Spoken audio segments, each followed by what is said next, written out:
हम एक नाच गीत लेकर आए हैं। सभी भाई बहनों को नमस्कार करती हूँ।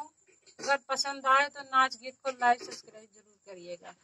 राजा जाएगा नैहरवा 2-4 दिन के नाम, राजा जाएगा नैहरवा 2-4 दिन के नाम।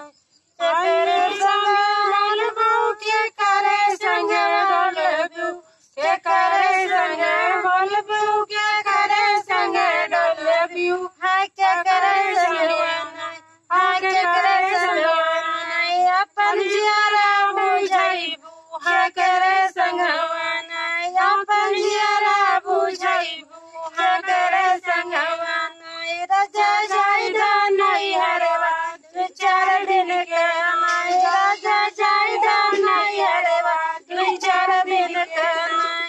मैया संग हंस भाई बहिन संग डलबे, मैया संग हंस भाई बहिन संग डलबे, हाँ भौजी संगवाना, हाँ भौजी संगवाना, अपन जियारा बुझाइबे भौजी संगवाना, अपन जियारा बुझाइबे भौजी संगवाना। राजा जाएगा नैहरवा 2-4 दिन के नाम, राजा जाएगा नैहरवा 2-4 दिन के नाम।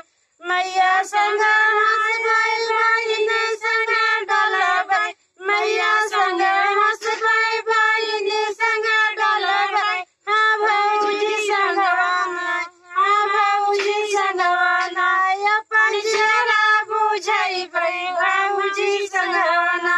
राजा जाएगा नैहरवा 2-4 दिन के नाम।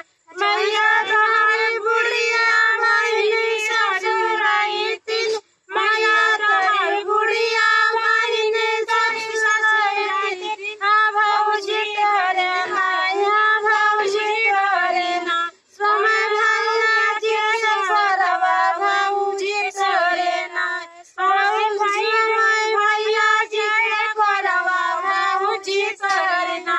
राजा जाएगा नैहरवा 2-4 दिन के नाम, राजा जाएगा